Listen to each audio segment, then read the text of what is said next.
నమస్తే, welcome to editor analysis. Konidela Pawan Kalyan ప్రభంజనం. ఎందుకంటే పవన్ ఏ అడుగు వేసినా సరే ఆ లెక్కే వేరుగా ఉంటుంది. సో పవన్ కళ్యాణ్ మేనియా ఇప్పుడు దేశం అంతా కూడా వినిపిస్తుంది. ఆయన పేరు వింటేనే వెండితెర దద్దరిల్లుతుంది. కానీ ఇప్పుడు ఆ పేరు వింటే దేశ రాజకీయ చిత్రపటం కూడా మారిపోతుంది అంటూ విపరీతంగా జరుగుతున్న ప్రచారం. కేవలం ఒక ప్రాంతీయ పార్టీ అధినేతగా ఏపీ రాజకీయాలకే పరిమితం అవుతారని భావించిన విశ్లేషకులకు పెను సవాల్ విసురుతున్నారు జనసేనని. 2024 ఎన్నికల్లో 100% స్ట్రైక్ రేటుతో రికార్డు క్రియేట్ చేసిన పవర్ స్టార్ ఇప్పుడు నేషనల్ పాలిటిక్స్లో బీజేపీకి అసలైన ట్రబుల్ షూటర్గా మారారా. ఇక గతంలో కర్ణాటక నుంచి మహారాష్ట్ర వరకు, ఇప్పుడు తమిళనాడు నుంచి ఢిల్లీ వరకు పవన్ కళ్యాణ్ వేస్తున్న అడుగులు దేనికి సంకేతం? దక్షిణాదిలో కమల దళానికి పవన్ కళ్యాణ్ ఒక కవచంలా మారుతున్నారా? The rise of a national లీడర్పై స్పెషల్ రిపోర్ట్ని ఇప్పుడు చూద్దాం. ఇక 2014 కాంగ్రెస్ హటావో దేశ్ బచావో అంటూ ఒక ఒంటరి పోరాటం మొదలైంది. మధ్యలో ఎదురు దెబ్బలు తగిలినా పడరాని పాట్లు పడినా ఆ నిప్పు ఆరలేదు. 2024 ఎన్నికల ఫలితాలు పవన్ కళ్యాణ్ అంటే ఏంటో ప్రపంచానికి చూపించాయి. 21 స్థానాలు, 2 లోక్సభ స్థానాలు, పోటీ చేసిన ప్రతి చోట ఘన విజయం. ఇక ఇది కేవలం ఒక గెలుపు కాదు, ఒక రాజకీయ పునరుజ్జీవనం. మరి అయితే ఈ విషయం కేవలం ఏపీ అసెంబ్లీకే పరిమితం కాలేదు. ఈ గెలుపు గుర్రం ఇప్పుడు జాతీయ రాజకీయాల మైదానంలో పరుగు తీస్తుంది. ఆంధ్ర సరిహద్దులు దాటి పవన్ కళ్యాణ్ మేనియా దేశమంతా పాకుతుంది. నేడు మహారాష్ట్ర అసెంబ్లీ ఎన్నికల సమయంలో సీన్ ఒక్కసారిగా మారిపోయింది. టెగ్లూరు నుంచి షోలాపూర్ వరకు పవన్ కళ్యాణ్ అడుగు పెట్టిన ప్రతి చోట జన సందోహం వెల్లువెత్తింది.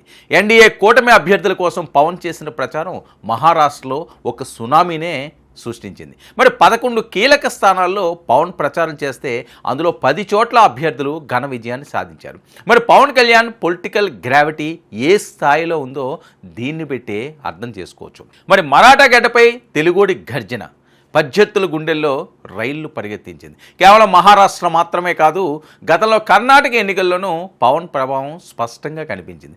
బీజేపీ హైకమాండ్ పవన్ను ఒక స్టార్ క్యాంపెయినర్గా మాత్రమే చూడటం లేదు, ఒక వ్యూహకర్తగా గుర్తిస్తుంది. ఇప్పుడు ఆయన కన్ను తమిళనాడుపై పడింది. ఇక ఏడాది కాలంగా పవన్ కళ్యాణ్ తరచూ తమిళనాడులో పర్యటిస్తున్నారు. అక్కడి తెలుగు ప్రజలతో పాటు అశేషమైన తన ఫ్యాన్ బేస్ను ఓట్ బ్యాంకుగా మార్చే పనిలో ఆయన పడ్డారు. మరి తమిళ రాజకీయాల్లోకి పవన్ ఎంట్రీ ఇస్తే ఇది ఖచ్చితంగా ఒక పొలిటికల్ ఎర్త్కేక్ అవుతుండడంలో ఎటువంటి సందేహం లేదని విశ్లేషకులు భావిస్తున్నారు.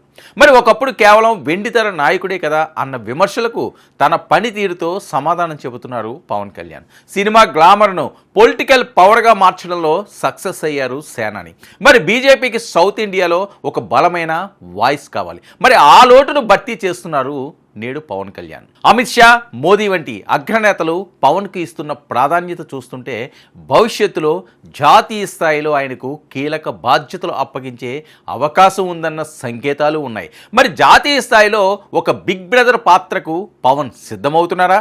తెలంగాణ, ఆంధ్రప్రదేశ్ రాష్ట్రాల సరిహద్దులు దాటి పవన్ కళ్యాణ్ యాత్ర నేడు సాగుతుందా? మరి ఇప్పుడు నేషనల్ హైవే ఎక్కింది. రానున్న రోజుల్లో మరిన్ని రాష్ట్రాల్లో బీజేపీ, జనసేన కూటమి జెండా ఎగరవేయడమే లక్ష్యంగా పవన్ అడుగులు పడుతున్నాయి.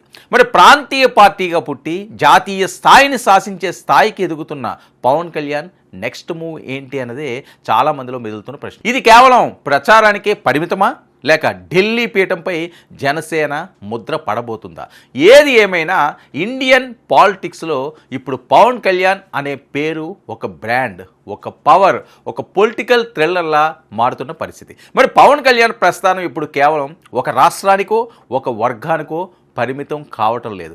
నేషనల్ లెవెల్లో బీజేపీకి అతి పెద్ద ఆయుధంగా మారుతున్నారు జనసేనని. ఇక రాబోయే రోజుల్లో ఇంకెన్ని సంచలనాలు సృష్టిస్తారో చూడాలి. ఇక సౌత్ పాలిటిక్స్ నుంచి నార్త్ పాలిటిక్స్ వరకు పవన్ సృష్టించబోయే ప్రభంజనంపైనే అందరి కళ్ళు నేడు ఉన్నాయి. ఎందుకంటే పవన్ కళ్యాణ్ పవర్ ఏంటో వేరే చెప్పాల్సిన అవసరం లేదు. ఎందుకంటే మెగా ఫ్యామిలీ నుంచి ఒక పవర్ స్టార్గా ఎదిగిన నేపథ్యం పవన్ కళ్యాణ్. సరే, ఎన్నికలకు వచ్చినప్పుడు కూడా చాలా అవమానాలు ఆయన పడ్డాడు, చాలా ఇబ్బందులు పడ్డాడు, ఎన్నోసార్లు ఎంతో మందితోటి అన్నరాని మాటలు పడ్డాడు. అయినా సరే ఎక్కడా తగ్గలేదు.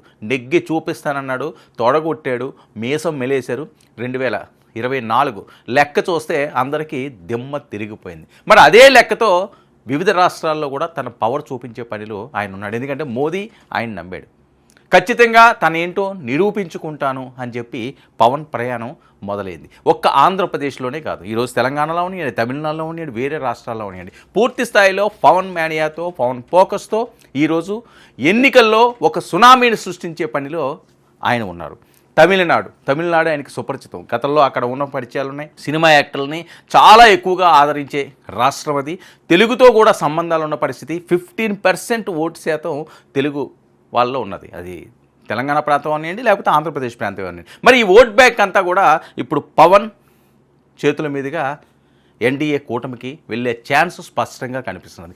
దీంతో మెజార్టీ సీట్లు సాధిస్తారని చెప్పి విశ్లేషకులు భావిస్తున్నారు. మరి తమిళనాడులో అడుగుపెట్టిన పవన్ ఎలాంటి పవర్ఫుల్ ప్రసంగాలతోటి హోరెత్తిస్తాడా అన్నది ఆసక్తిగా దేశవ్యాప్తంగా ఉన్న రాజకీయ విశ్లేషకులు చూస్తున్న అంశం. మరి పవన్ దెబ్బ తమిళనాడులో ఎలా ఉంటుందన్నది చూడాలి.